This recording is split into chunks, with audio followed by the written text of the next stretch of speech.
everybody, this is Liz Davidson from Beyond Solitaire, and I'm here with my friend and guest of tonight, David Thompson. How you doing, David? I'm great. Thanks for having me. Thanks for coming on. So for those of you who don't know who David is, David, you want to introduce yourself? What are some of the games that you've designed? Yeah, sure. So David Thompson designed, most recently, I guess, Undaunted Normandy in North Africa. It's just about to come out. Those are probably what I'm most well known for, and then obviously also War Chest, and then a few other things in the wargame community. A few other things in the wargame community. It depends on what side of the hobby you're interested in, right? That's fair. So yes, David is an omni gamer and an omni designer. So my favorite games of his are Pavlov's House, of course, and I did like Undaunted a lot, although it doesn't have a solo mode, breaking my heart. And Castle Itter's up on my docket. So how are you? Mm-hmm. Yeah, I was gonna say. So speaking of Undaunted in solo mode, so I can't really talk about it, but somebody recently, a sleuth, found a listing for Undaunted Reinforcements, and it has one of the designers listed as David Thompson. Oh no! What a mystery! Too much. I've said too much. Oh no. Your classified job.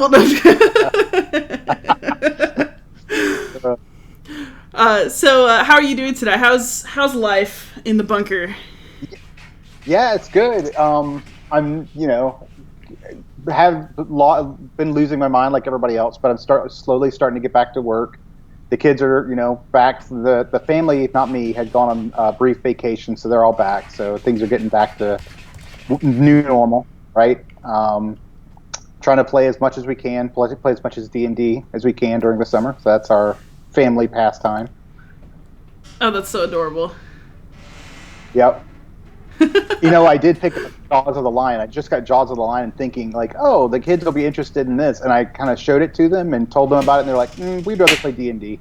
I was like, okay. Well, I think that's great, though, actually. That's so cute. Well, I know your kids have really been enjoying D&D. What are their character classes of choice right now? Okay, so my 11-year-old, she's the one who jumps around, but she had been playing a what are they called? What are the infernal race called? Tieflings? Yeah. Yep, she was playing Tiefling, and then she just recently changed over. She had played an Aasimar, right? So she went to polar opposite, and she was playing a Druid. My 9-year-old is playing a Elven Bard, and then my son was playing a Tabaxi, which is like a Catman rogue. Oh yeah, one of my last characters is a Tabaxi. I like cats and cat people. Actually, if you see me looking down, it's because my cat was scratching to be let in so bad that my boyfriend just let him in, and he likes to come and just kind of scratch at my leg. So potentially a Kato sighting tonight. Yeah, I have a visitor with us. Yeah, so we're loving it. They recently asked about going to see. They wanted to have vampires in the campaign, so they'll be making a trip to Ravenloft soon. So that's where we're headed. Oh my goodness! So you're their DM, right? I am. Yep. Mm-hmm. Oh my gosh, that's so cute. Also, how are you adjusting the game to make sure that your kids are having a good time? I would say the number one. Oh, it's obvious. This is for all DMs, right? Just let them lead the story, do what they want to do, right? So they are heavy role players. So we don't do much combat, and when we do, it's like very hand waved, super quick, in and out, So everything is like way compressed in hit points, that kind of stuff. So I keep everything super fast, and the sessions are no longer than like 45 minutes, right? Maybe an hour total, and that keeps them like super engaged and coming back for more. So do you stop them before they're ready sometimes? What I'll always do is I'll sense that they're super into the story and we're at like a potential cliffhanger, and I'll always stop it. I'll always stop when they're most excited. That's so evil, but I also really appreciate that as a strategy. That's good. Yeah. It works perfectly. Because they always beg. They're like, please, no, just a little longer. I'm like, nope, we have to stop now. Aww. So that's my trick. That's a good trick. That's a good trick, especially because, we always need more young gamers. I'm sad they don't want to play Jaws of the Lion, though. I've started learning that, and I'm really enjoying it. Yeah, I'm excited. I've never done anything Gloomhaven, right, at all. And Jaws of the Lion, I think I'm like many people. It's like, oh, this is an intro. It's not, overwhelming. Good entry point. So I'm super excited to check it out. Yeah, I've started. So I've played Big Box Gloomhaven, but I haven't really been able to dig in and do that huge campaign. And I feel like I can't review it until I've really done it. So for me, This is really nice because it's like a contained experience that I can have, and I'm secretly hoping my boyfriend will play it with me and get really into it so that I will have someone who is okay with me monopolizing the whole table where we eat for months. My motives. All right, so we have a question. So Ryan Brubaker wants to know, he loves on Danza Normandy. He's looking forward to North Africa. And he wants to know, is there any chance for an Undaunted that is set in the Civil or Revolutionary Wars? So there's always a chance, right? I mean, the number one thing, and this is kind of obvious, is that if people keep buying Undaunted, this is what when people ask about more Undaunted, I always tell them, as long as people keep buying it so that Osprey wants to make it, and as long as Trevor's the co-designer, Trevor Benjamin, as long as Trevor and I can keep coming up with interesting new mechanical elements so that we're not just reskinning it, right? So people who have played North Africa now are talking about how it's the same core system, but it's very different. And as long as we can keep providing something new and interesting, we'll keep making it. We haven't, full disclosure, we have not talked about moving away from World War II yet, but there's certainly always possibility there. Makes sense. And World War II is your favorite war to design games about. I have noticed. Yeah. French and Indian War is probably my second favorite, but World War II is my happy place for sure. Do we have a French and Indian war game coming? Not from me. I mean, I would love to make one. I am stacked for the next 2 years, right? Everything is kind of scheduled out for the next couple of years. So I don't have anything in the works, but that would be awesome. I would love to. Yeah, so for those of you who don't know, David is a master scheduler and knows what games he should be researching, what games he'll be designing, about when they'll be ready. It's pretty impressive, actually. But that's exactly right, yeah. But you've been doing some cool research for soldiers and postman's uniforms recently that you've been posting about online. Do you want to tell us about that? Yeah, so for people who are familiar with my war game stuff, right? So you mentioned before Pavlov's House, and there's also Castle Itter.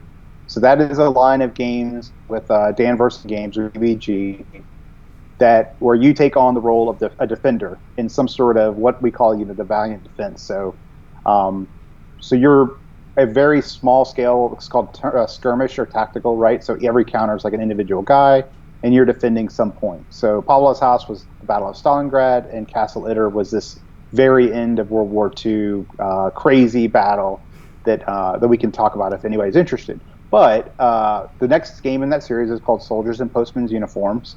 And so that is about the defense of the Polish post office in the free city of Danzig on the first day of World War II. So for people that don't know their free city of Danzig geography, that was a city that became a free city after World War I that was largely German occupied, but is in modern day Poland, right? Modern day Polish city of Gdansk. So it's all about the defense of that post office during that one day, where you have some postal workers defending the post office for about 12 hours from SS and SA and Danzig City Police. So to your point, though, about research. So I started researching that in 2017. I traveled to the post office to do a lot of research on it. And I'm now designing it, right? So usually there's a 1 to 2 year lead time of research before the design is really underway. But you've actually visited the post office? Yeah. Mm-hmm. Yeah. So so there was a thread on BGG where I said, hey, I've done Pavlov's House and I've done Castle Itter. Those designs were in work, right? And they were both at that point probably signed with DVG. And I asked people, what should I do next? And a guy mentioned this battle, and he is from that area. I think he grew up in Gdansk.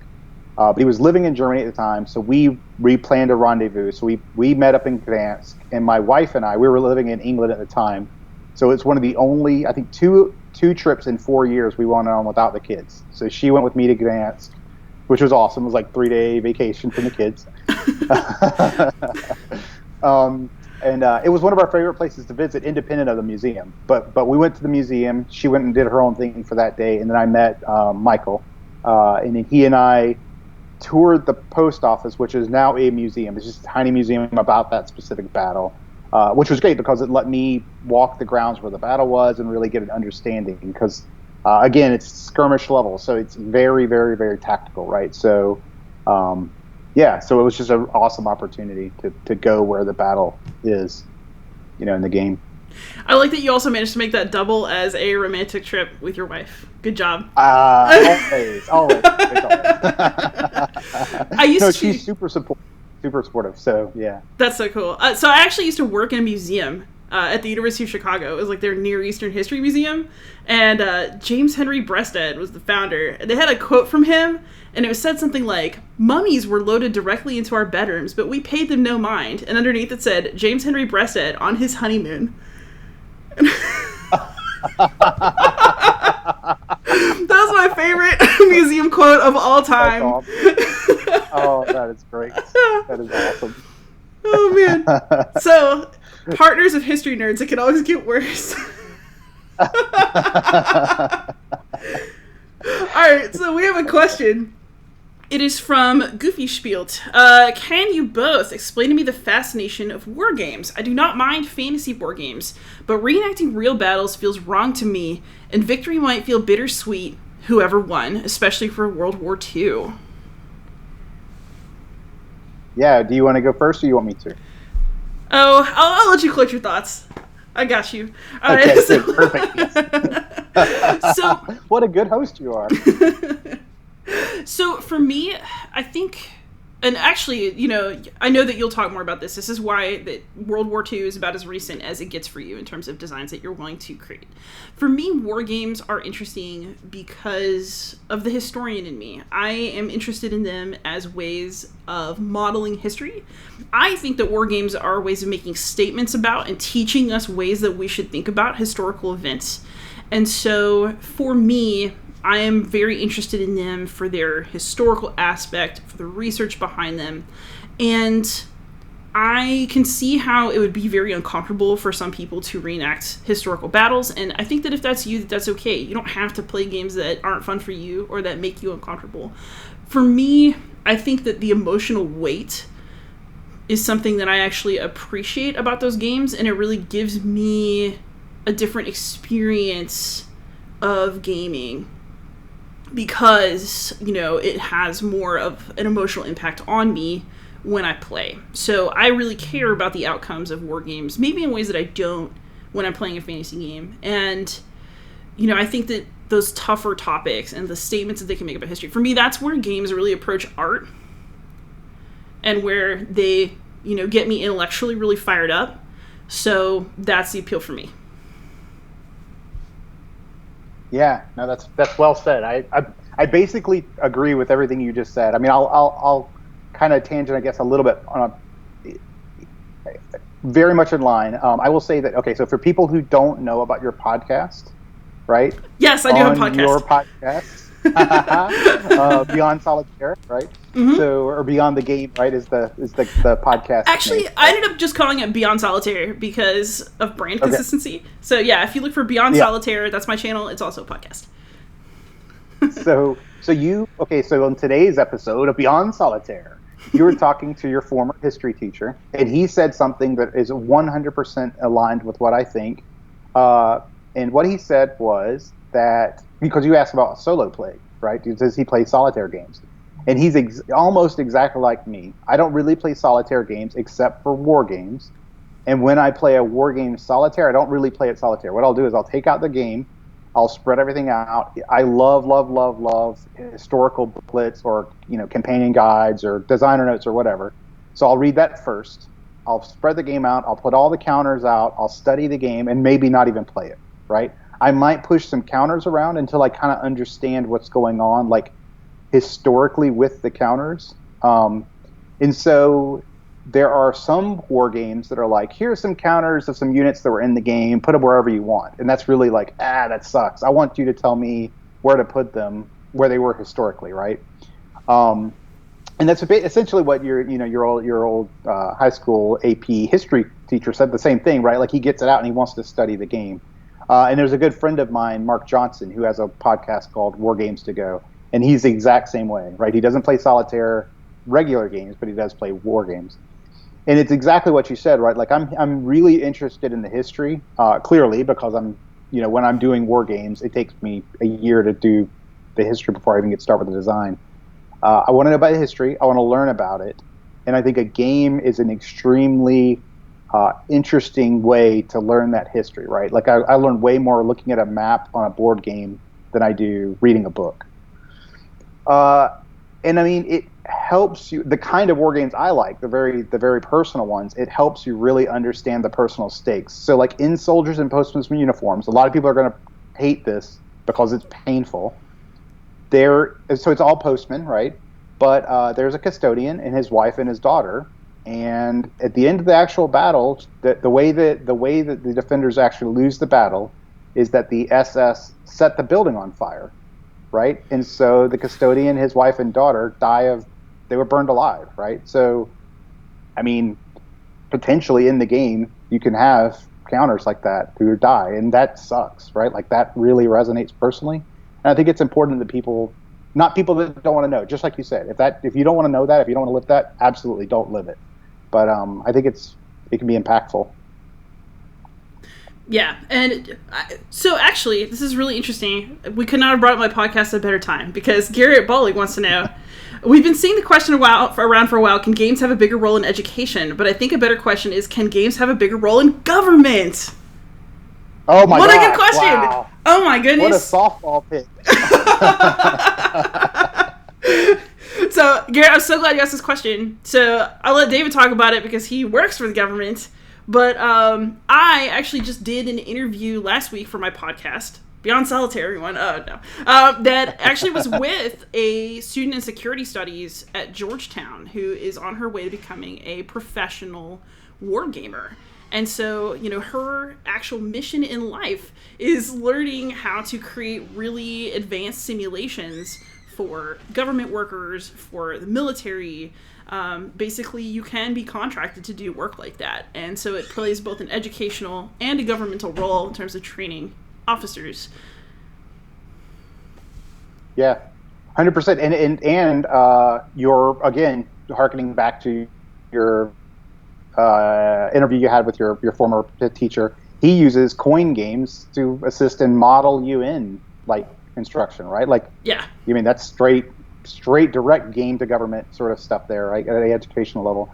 I won't get into the details. I mean, there's a spectrum of what you mean when you say game and war game and stuff like that, right? So in my day job, so I'm an intelligence analyst for the Department of Defense, and I've participated in a ton of war gaming that are like proper military war games, right? And so they run the spectrum of these like analytical paper drills to like actual no kidding games. They're a little bit different because their goal is to not have fun. Their goal is not to necessarily have a balanced play, right? So you can kind of run the gamut on how applicable some of that is to our discussion in our hobby world. But yeah. But I would say if that's a question anybody has, go listen to your last two podcasts, right? those are perfect. Yeah, that's actually an area of interest for me. I think I'm always looking for, I love games just for the sake of play, but I'm also always looking for that next thing that I can really get my teeth into. So yeah, talking about games used in schools, games used in the government, it's really interesting. I'm actually trying to get somebody on to talk to me about Kriegspiel, like the OG war game. Yeah. Oh, that'd be awesome. Yeah. Yeah. So for those of you who don't know this historical tidbit, war games actually emerged from Prussia's desire to do better military modeling. And so people learned how to use war maps and stuff and game simulations before actually taking the field. And so wargaming was actually something that was directly applicable to military life at the time. Nerd time. So have you been playing anything other than D&D? Like, have you been playing anything for yourself? Oh, goodness. Well, so most of it, my life has been completely consumed with the game that we can't talk about in detail that Trevor, the co-designer of War Chest and Undaunted, that he and I have been doing with the Sadler brothers. So we can't talk about that, but I can say that we're working on something with them. So like every waking moment has been working on that. Let me think about it. So I have done some tabletop simulator gaming recently. So I played a lot of Inish, if you know Inish, right? It's a great game. Okay, so let me talk about this. This isn't super helpful to people, but this is a cool little story. So, okay, so the game Blitzkrieg, right? Paulo More, I love it. I think you know that I love it. So I think it's one of the, if not, it's probably the best game from last year. My favorite game from last year, if not one of. So there is an Italian reviewer gamer, Riccardo Massini. God, I hope I didn't get his name wrong. So he reached out to me. He said, "Hey, if you like that game, you should check out this game. It's Iron, Mud, and Snow, I think is the translation. But it was in an Italian magazine. It was the same magazine that Blitzkrieg was actually in originally. So it was a magazine game in Italy, and it was about the Barbarossa campaign, right? So Germany's move into Russia during World War II. And so I reached out to the designer. He got me the English translation. I made my own version in Tabletop Simulator, and I played it. And I started like posting about it everywhere on all the Wargame Facebook pages and stuff. And so a publisher's reached out to the designer now. So that's going to be, I think that's going to be made into a proper like boxed game now. Yes. So that's awesome, right? So it's like, I have my little feel-good story. I helped a game get made. So that's fantastic. And how many players is that for? It's just two. It's two. It's like so it was part of this like super fast line of like play the Barbarossa campaign in 45 minutes, and you can. Okay. And it's really cool. Yeah. So you said it's on Tabletop Simulator? I made a version on table. No, you know what? I asked them and they let me share it out. So yes, anybody can go. It's under Iron, Mud, and Snow, I think is the name of it, on Tabletop Simulator. Yep. So share it out. I have a horrible confession, which is so I've downloaded Tabletop Simulator, but I have yet to actually play anything on it because I'm such a Luddite. You would not think that I would be, but I really am struggling to like get myself playing a digital game. I might bug you to teach me that. Yeah, of course, anytime. Yeah, I'd love to. Anytime, anything. Yep. But I also actually still need to play Blitzkrieg. It's like sitting in my to-do pile. Oh man, I have so many good games in my to-do list right now. I don't even know what I'm gonna do, but that's a good situation to have. Well, we should talk about this. How many games are sitting there that have arrived in the last like month or whatever that I can't like? Pan Am, both the Iron Rail games. So like Irish Gauge and Ride the Rails. Right, super excited about those.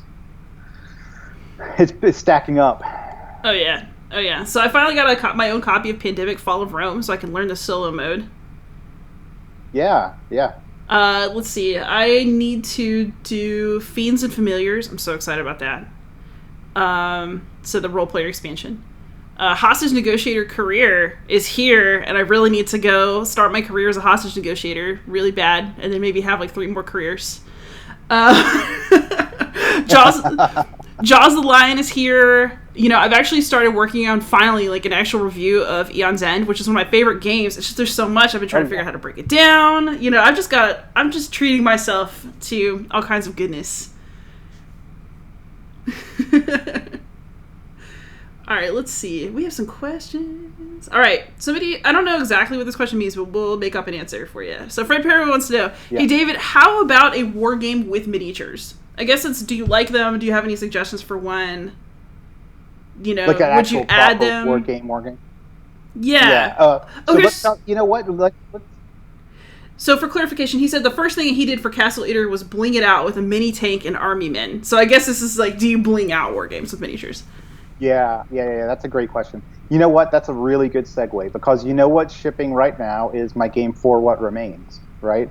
Yes. And so for people that don't know, For What Remains is a post-apocalyptic basically skirmish, combat game, right? And so this was the first game I ever designed, right? So the origin of this game goes back to like the mid 2000s, before I ever even knew what board games were, right? So it was inspired by things like Blood Bowl, Final Fantasy Tactics, the video game, D&D, and the original Mage Knight. Not Mage Knight the board game, but Mage Knight the Clicks game that was the predecessor to Hero Clicks, right? Like so we're talking really old.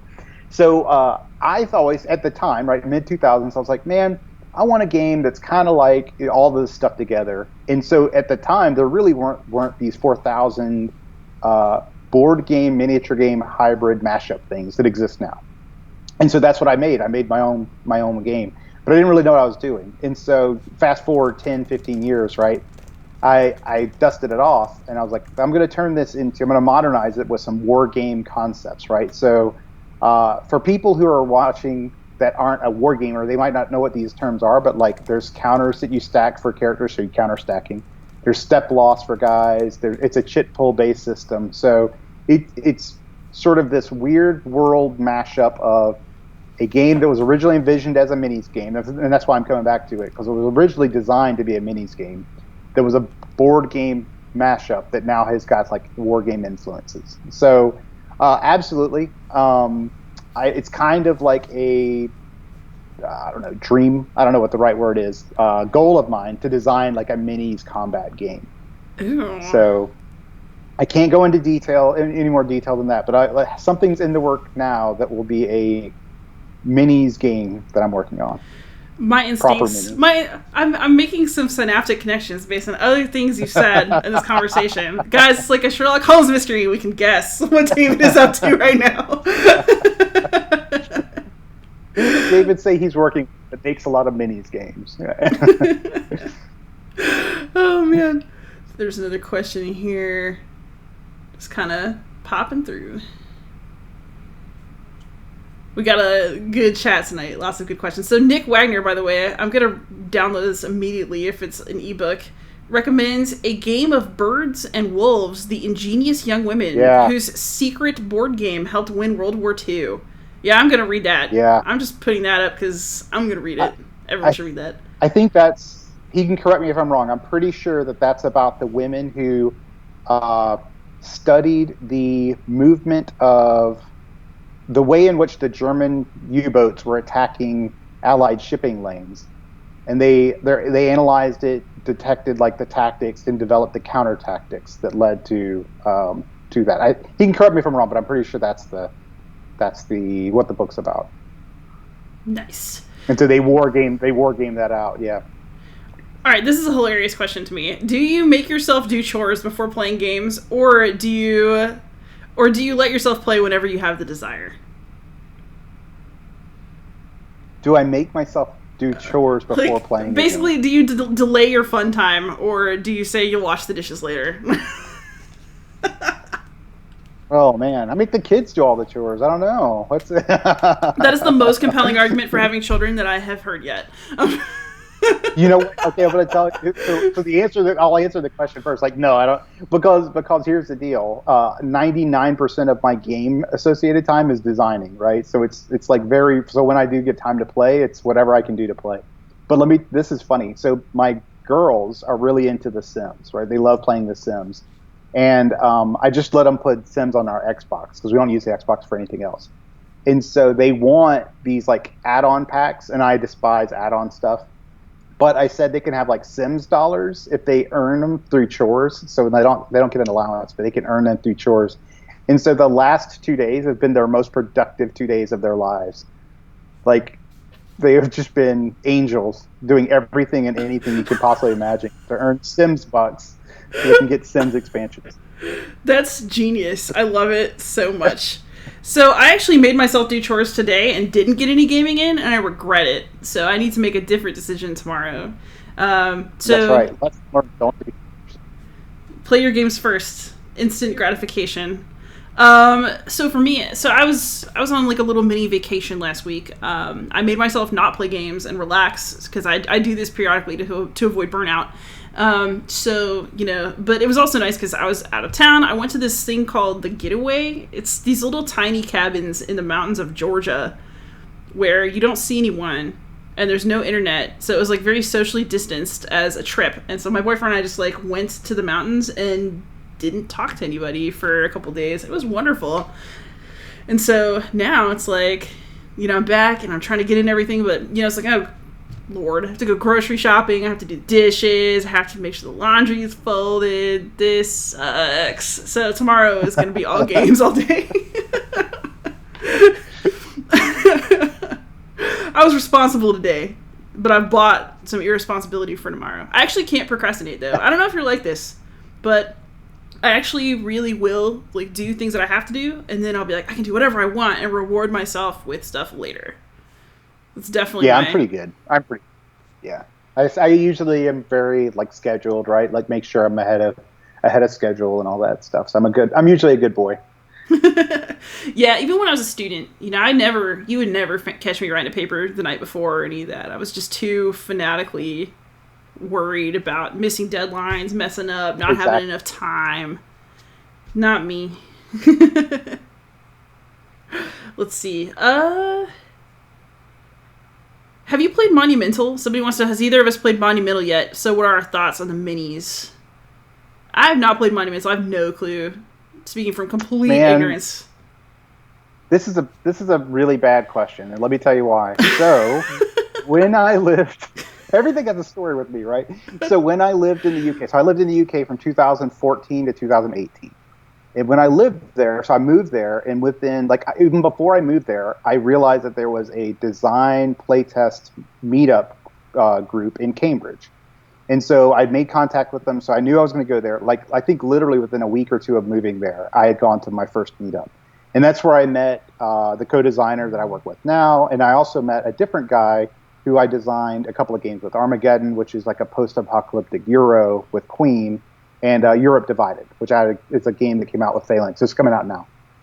Okay, so the point of telling you that story is that one of the two lead guys in that group is Matt Dunstan, who was one of the designers, or the designer, I think, of Monumental. So not only have I not played it, but I didn't play the game who was from one of the main guys in the design group that I was part of in Cambridge. So I'm a bad friend, and I haven't played the game. Oh, no! But Matt Dunstan designed it, which means that it must be awesome, because he's a super brilliant, talented guy. So I'll rate it 10 on BGG, and it has 2 thumbs up. All right, so this isn't like an actual question, but I'm just going to make it into a question for you. So somebody said they waited too long to back By Stealth and Sea. Just out of curiosity, is it still possible to late pledge that? I think the backer kit's still running, and I just approved the proofs yesterday. So it should be printing soon, but I think you can go to the Kickstarter. However, the whole world of backer kit is like black voodoo to me. I don't really understand it, but I think you can go to the Kickstarter and still late pledge. Nice. And if let's say you can't figure it out, the thing you want to do is email customer service at dvg.com, because that's Sarah, and Sarah with DVG is the single best customer service person on planet Earth. Nice. That is actually true. I promise you, she'll hook you up. She's amazing. Best, hands down. She is amazing. Best person in the industry I've ever worked with on that front. Amazing. Yep. Uh-huh. Yep. Ooh, here's a question. What are both of your thoughts on alternate history wargames? I'm not a big alternate history person. I mean, history can turn out differently in a game that I play, and that's cool, but I particularly like games that are based in historical research, personally. Yeah, I mean, I guess I'm just not like an alt history person. And what I mean by that is I don't even really know what that means, right? So if you ask me literally alternate history, then isn't every game, and I'm not trying to be philosophical but isn't every game alternate history? Right? So I would say alternate history. It's something like Man in the High Castle. Let's imagine America if the Germans had won World War II. Or, I think Black Orchestra is in its way an alt history game. Does that make sense? Yeah, I would say that I just wouldn't call it a war game. to me, it's like playing Small World, right? Like if you call Small World a war game, then fine, that's fine. It's just two different things, right? If you said, "Hey, there's a Man in the Iron," it's called Man in the Iron Castle, right? That's that like crazy alternate history show or book. If you said, "Do you want to play a game about that?" Sure, I don't mind. But I'm not. The difference is, and this is an important distinction. Like I don't care then about all the backstory and stuff, right? Like let's just play it as a game, and that's fine. But it doesn't do anything for me. That's fair. Yeah. I mean, I'm not against alternate history. It's just not something that I'm personally attracted to. For me, it's like, oh, let's. For me, the draw of a war game is what is the statement that this game is making about a historical period and like what's going into that. So even less war-centered war games aren't as exciting for me as the ones that are really, really steeped in that theme. Yeah, I would agree with that. Yeah. So let's see. Somebody had said they thought that you said earlier that you work on wargaming projects. No, David does not. Do you? You don't. You're a mapping guy. No, like at work. So, I mean, without getting into detail, basically, like in my work world, right? So, like I said, I'm an Intel guy, Department of Defense, etc. It's very common for Intel guys to play the red or the adversarial side in a war game, and so I've done that, right? Gotcha. So we'll take on the role of the adversary, and just broadly speaking, like what I'll say about that, without going into a bunch of details, is oftentimes there is a goal of the war game, which is not to like test a balanced situation, but to test the capability of the friendly force to accomplish a goal or do a thing. And so you might find yourself like one day into a war game, they're like, oh, we have to reset because we didn't accomplish goal ABC. And so people should not conflate like the wargaming professional world with game, like the war game hobby, right? Like those are two very different things, two different goals. So that said, have you ever experienced something in a professional war game that inspired your designs for a hobby war game? I keep those two things very, very, so because everything I do is classified, right? So like I don't do anything that's in my professional life. The closest I would come is like Europe Divided, right? Which is post Cold War like political stuff, because I don't do any political work. Like I'm all very much like military force analysis type stuff. Right. Makes sense. All right, so here's a good question. David, have you ever been inspired by something really strange that ended up in one of your games? Well, I mean, I think, yes, the answer is yes, depending on what you mean, right? So, like, we could dig into, like, Castle Itter, right? Because I think that whole story is weird and strange. Like, the subtitle of the game is The Strangest Battle of World War II, right? Yeah. Like, in the game, this is how ludicrous is this? Like, in the game, you can play a professional tennis player who is able to escape from the medieval castle and, like, flee on foot to get the reinforcements who arrive to save the day. And it's all true. Like, you can't... It's funny because if it was a fictitious game, right, and you said that, like, people would roll their eyes and be like, this is silly. Like, why would you have a tennis player in this castle with French VIPs and blah, blah, blah. So, yeah, I mean, literally in that game, you can shorten the length of the game by successfully having a tennis player escape through SS lines. And I mean, what else? What else is strange? Well, I mean, this isn't strange. You know this, like, hearkening like little nuggets of fun for like my personal familial ties in Undaunted, right? So, yeah. Lucy's my wife's grandfather, that kind of stuff. I love that stuff. I don't know how strange that is, but I love those little Easter eggs. Makes sense. So I don't have very many family Easter eggs in war games, although I do have one in Pendragon. So Niall, that's right. Yeah. Niall of the Nine Hostages has his own little special square on the board, and that is one of my ornery Celtic ancestors. That is awesome. I didn't know that. Who were you talking to about that when they brought that up? God, it's probably Morgan. No, it was your recent interview with. Gosh, I forgot his name. Roman history. Oh, Robert Dulesky. Oh, Yes, Robert. Yes. Yes. I think it came up in that talk. Yeah. But my grandfather is obsessed with genealogy and has like traced our family roots back. So, you know, he like did a DNA test to see if we were descended from him. I'm also apparently related to an early Reformationist who was friends with Luther. But my favorite, honestly, in the family tree is a madam. My grandfather discovered a madam. We won't discuss what that is for those of you who don't know on the Dice Tower. Yeah. But he found out that was her job by looking at census records. And she was the head of a household that was filled with women and children who all had her same last name, but no men. And they all listed their profession as seamstress. And that apparently was code for their actual job. So, there you go. That's interesting. History. So, here's a good question. Should a historic war game be unwinnable for the losing side? For me, no, because it wouldn't be a game, and also you have to have like a good challenge. But I can see why you would think about that. Yeah, I mean, I'm sure the question is framed in such like unwinnable, meaning like the actual combat itself, not the game, right? Because the typical thing to do when you're in an unwinnable situation in a war game is the player playing that side has some victory condition that is not winning the battle, but doing some other thing, right? I mean, I will say that in Soldiers and Postmen's uniform, there's no way to win that battle, right? You can't. To be successful in the game, you're just meeting a condition, you're not winning it. So I think when it's like an against all odds situation, I would, that's tough. Yeah, and there are games out there like that. I mean, what's coming to my mind right now is Knights of Fire. You know, that sequel to Days of Ire, the one that's set during the Hungarian Revolution. So the Russians are going to win. Like, the Hungarians can't win.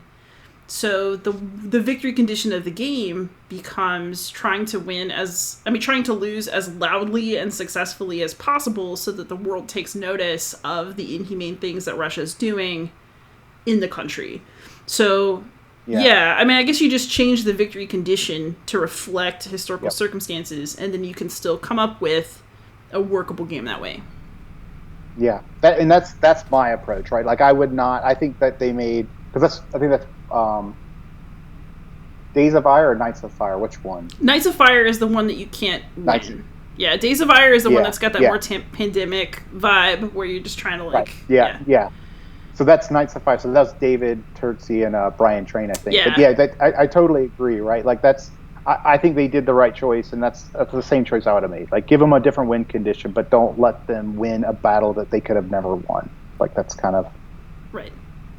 Yeah. So Ian O'Toole says hi and has a question for us, and now I feel really famous. Hi, Ian. All right, so what are some war or war-themed games that deliver an emotional connection to the human cost of conflict? This War of Mine and The Grizzled are often cited. Can you think of any others? Ooh, non-war game? Well, I mean, I know the game... It's not a war game. The game that immediately comes to mind, and you and I have had this discussion, right, is Freedom, the Underground Railroad. Yeah. Right, by far. Right. That is, like, man, gut-wrenching. And I think it's, I can't remember. We talk all the time, so it's hard to remember what all we've talked on and when. But, you know, we had this discussion about the emotional difference between a game like This Guilty Land and Freedom, the Underground Railroad. And I think it's huge, right? Like, the emotional difference between playing those two games is, to me, just profound. And just to elaborate. So, like, in This Guilty Land, which is a great game, Hollandspiel game, right? And one side plays the South, and one side plays North, and it's about slavery. And I on either side, I don't let myself become emotionally attached to the game. Like, I play it very abstract because I don't really feel comfortable playing that topic in an adversarial game.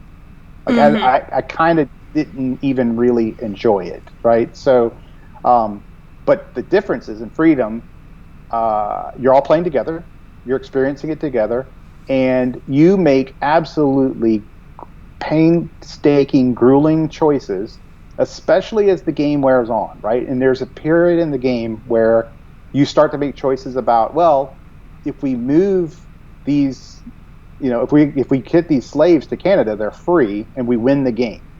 And by doing that, we're going to optimize our moves for that. But that means leaving all of these slaves on these plantations that never get moved at all, right? And they start getting removed, and you know what that means. And it's absolutely, like, by far the most emotional the game has gotten me, for sure. Interesting. Yeah, actually, he says some more games that deliver an emotional connection. That's actually something that I'm always looking for in ways that are often hard to find. I think that part of the problem of making a game, and one of the reasons that things like Freedom are so notable, is that you sometimes, because you're playing, you forget the weight of what you're doing. That's actually one of the reasons I like your games in particular. It's all that research behind them. You get attached, you make an effort to put faces and like photographs of actual people into your games. So when I'm playing Pavlov's House and I lose somebody, it really feels like I'm losing somebody, and that's upsetting, but I also think that that's good. I think that because it's more about groups of people as opposed to individuals, and so it's harder to connect to an individual story. So I think that any sort of, I got really, really attached to certain people, and like certain cards would come up, and like, you have your favorites. Yeah. Yep. Well, yeah, and you alluded to it earlier, but that's why I don't design modern games too, because It is too close, right? So. Yeah, and see, I'm willing to play some games that are close, so I really am a fan of Labyrinth, The War on Terror. I think it is a really tough game to play. I also think that given the times we're living in, maybe sometimes it's easier for me to process stuff through the game and thinking about the events because... Well, I mean, it's actually sort of like what Caitlin Leong, who I interviewed about professional wargames, said, right? When you are playing these simulations, you have a chance to experience stuff without real-world consequences. And so it's emotional and you feel it, but nobody's actually getting hurt. And, I think that that's what makes games interesting, right? Because you really feel for your characters, you get really into it, but at the same time, it's the safest way, I think, to explore something hard, because in the end, you can tell yourself, at least, right? Well, it was a game, everything's okay. Even if you're still kind of like worked up when you put it back in the box. Yeah. Yeah, no, that's good. That's a really good point. Here's an interesting question. Somebody wants to know, have you ever played any historically based D&D? Is that a thing? I would play historically based D&D. I have vague recollection. So I grew up as a dungeon master, DMing for my brother who's a year older than me and my cousin who's like a year or 2 years younger. And I have very faint recollections in my high school years of running a Irish mythology inspired D&D campaign. But like literally faint memories of the map and like the, basing race, having, whatever, the folklore drive the classes and stuff like that. Right. But not historical, not like, steeped in actual history. Yeah. So there is, and I have not played it, but I totally want to, a Jane Austen role-playing game. I 100% would play a Jane Austen role-playing game. Like, honestly, middle school Liz thought that Colin Firth was the hottest guy on earth. I'm not entirely sure that I disagree with that assessment as an adult. But like, I love BBC period pieces and, all the weird politics and the rude comments that are like, the British version of bless your heart, it's great. So I would really dig role-playing that with other people who would do that with me. So I haven't yet, but I'm not close to that possibility. I think that'd be really hilarious. All right, somebody wants to know, have you played Root? If so, what do you like about it?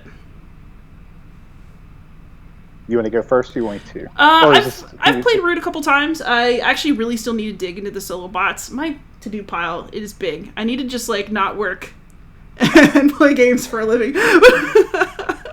But yeah, I actually really like it, and I think what I like about it is that it is accessible asymmetry, if that makes sense.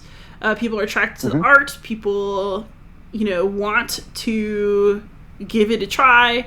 And it's a way for me of like luring people over, oh, well, if you thought this was doable, look what else you could do. But I also find it's just really charming. I love the way it looks. I love the way it feels to play. I really want to try out some of the bots because I'm starting to hear some good things. Yeah, I love it. I mean, I love it. I like it a lot. I think it's really, really good for a lot of the same reasons you said, right? Like the asymmetry is like unquestionably fantastic. I think it's got a lot of like ingenious design concepts that are integrated into it. I think it's mostly approachable, right? Like I will say, like learning it out of the rules by yourself is not the easiest thing in the world. So thankfully, there's a lot of great videos and stuff. And I also love the Woodland Alliance. Like that's my favorite faction to play. I think the Erie's cool too, but I love playing the Woodland Alliance. Now I will say, and maybe you tell me if you feel differently, I think that it's very group dependent. And what I mean by that is like not even so much experience level, but like if you don't have, if not everybody's really kind of close in like experience and like not, I guess, play style, playability, it's a very unforgiving game, I've found. And I think it's one of those games you can kind of tell, like, oh, this person's kind of getting away from everybody. And you can try to beat up on the leader. You can try to do that kind of stuff. Right. But I've found myself at least a few times while playing Root say, man, I really feel bad for player A because they're getting trashed and there's just not much they can do about it to come back and be relevant. Yeah, I can definitely see that. It's actually one of the reasons I'm curious about what the solo game will feel like because it won't have that same group dynamic. All right, Ian O'Toole is like... Yeah. Killing us with these awesome questions tonight. Let's be friends in real life, Ian O'Toole. All right, so follow-up question. Do we think that war or historical game designers have a responsibility to make the consequences, theoretical or actual, of players' actions? While we're thinking about let's talk about Ian O'Toole for a second. So he tweeted out a picture of his hand of 4 Fog of War cards from Undaunted the other day. That's happened to me, man. I'm sorry. I am a proud owner of his Iron Rails game, which if people aren't familiar with them, they're like the most gorgeous games on planet Earth. So some serious talent. What do you think? So I'm of two minds about it. On the one hand, like we talked about this before, I reviewed Conflict of Heroes maybe a month ago, somewhere in there. And, like, you could put Conflict of Heroes in space and it would be the same game, really. Unless you're really obsessed with specific tank tech or something like that. But it's set during Operation Barbarossa, right? So the consequences in that kind of game aren't that clear. I still think the game is fun. It's not going to stop me from playing it. But it doesn't mean as much to me as a game where the consequences are more clear. Does that make sense? Yeah. I do think that you have a responsibility to treat serious subject matter seriously. The consequences will come out based on the kind of statement the designer is trying to make about history, about a situation. But I do think that you have a responsibility to treat historical subjects respectfully and to do them right. I guess that's what I would say. Yeah, I mean, wow. I just got ambushed by my wife's chair. Fog of War. First of all, you didn't see coming. Everything, there is a spectrum, right? And so what I mean by that is, and some people are not going to consider Undaunted a war game, and that's fine. I certainly was not as concerned if somebody felt that a scenario from Undaunted had the same like historicity and impact and consequence as some of my like more in-depth wargame designs. Right. I personally, certainly, I think that's true. Like, I think you should strive for that. Having said that, I will say that, like, every single card in Europe Divided, and it's not really, I mean, so however you want to call it, political, historical, whatever game, no matter what you do, like, people are going to disagree with your approach and your assessment, and, it. So I think it is. If you decide that that's your goal going into the design, right? Like if that's what you're trying to do, then I think it's your job to do as much research and try to strive for that consequence. If you're just saying, hey, I want to have a war-themed game, and I'm just going to kind of paste it on. I don't think people should be held accountable to some sort of like arbitrary, artificial standard that we apply to them, if that makes sense. Yeah. Yeah, it does. I mean, I don't necessarily want to play like a super casual, like, you know, don't look it up, kids, but there's a reason I haven't ever been interested in something like Barbarossa, right? Ever. But, I mean, I think something like Conflict of Heroes set during Operation Barbarossa is fine. You know, it's fun. Yeah. It's not flippant about human lives. It's just kind of a tactical fighting game, and I can be cool with that. Yeah. I will say that when I'm playing my historicals, I prefer to really feel the consequences. I find that is where, again, like where games approach art, and where, you know what I mean, like these things are more moving. You know, I want to feel the consequences. I don't think it's necessarily like a requirement. Also, yeah, I think people just, I would say, as a player, just try to approach the game. This is my personal opinion. Approach the game on the merits by which it was designed. And so, what I mean by that is, oh man, I'm super embarrassed. The publisher for Hostage Negotiator. Van Ryder. Van Ryder. So Van Ryder is the U.S. publisher for a game called Frontier Wars, which is like ostensibly World War II themed, but like ridiculously abstract. It's basically just like a beer and pretzels, like combat shoot 'em up game, right? Clearly, their goal was not to be in any way remotely historically accurate, and they're not trying to be. And so, if you go into that game expecting that's kind of your like, it's not trying to be that. So. Yeah, I mean, if you're not trying to be something serious, at least don't be so unserious that it's insulting. But beyond that, you know, go forth. Totally. So we have like 3 minutes left. So I'm going to change the tenor here because I have to make an announcement. I was told from on high. So this is actually the last daily chat for a bit, because starting tomorrow at 9 a.m. Eastern Time, everyone, is the Dice Tower Summer Spectacular. So there are going to be a bunch of announcements, a top 10 lists, top 5 lists, and exciting videos, one of which David and I are in, because you should look out for it. We had a bunch of people recommend we had a bunch of people recommend good intro war games for people who've never tried one before. So I recommend that you watch out for that and pick something that one of us recommended, because historical games are where it's at. I won't ask you to spoil your choice, David. You want me to? No. Don't do it. Don't do it. Okay. I thought you said I will ask. No, I will not. I will not ask that. Good. It's classified. We can't tell y'all. Not yet. It's too high a governmental level. Oh, man.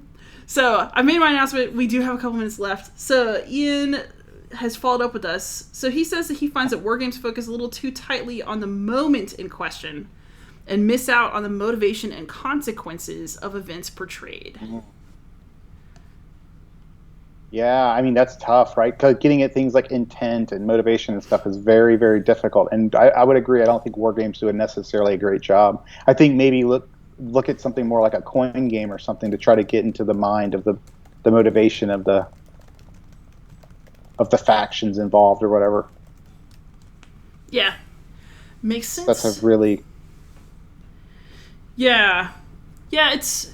Because the problem is, like, when you think about a game, right, you have to focus tight in order to keep the mechanical aspects of the game working well. You know, you don't want to play a game that's too sprawling, but at the same time, you don't want it to be just one moment without any fuller setting. Right. I think that's And I mean, tough. ultimately, most games are like models, right? And it's extremely difficult to model things like intent and motivation, right? Yeah, it's almost like something that you have to bring to the game as the player, which is interesting, right? If you want to think about, like, you can use a game to teach history, but you also have to accept the players are bringing their own selves to it, which is, to me, that's what makes them exciting and have a little bite to them. All right, so one silly question to end on. Favorite ice cream flavor? Oh, gosh. Hardest question of the night. You go. You give yours. I don't know. Oh, I'm really boring. I love chocolate. Just straight up chocolate ice cream. Like a really good Haagen-Dazs chocolate ice cream. Very little added to it. Super smooth texture. I also really like chocolate and milkshakes. Chocolate. I'm not the most exciting, but I know what I like. Yeah, I think, I don't know the actual favorite. I don't really eat ice cream much, but I always steal the little chunks of cookie dough out of the kids' cookie dough ice cream. So I guess that. You're a monster. Don't tell them.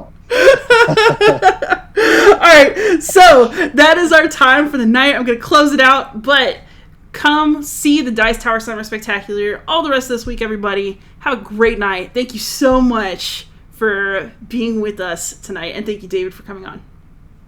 Yeah, thanks for having me.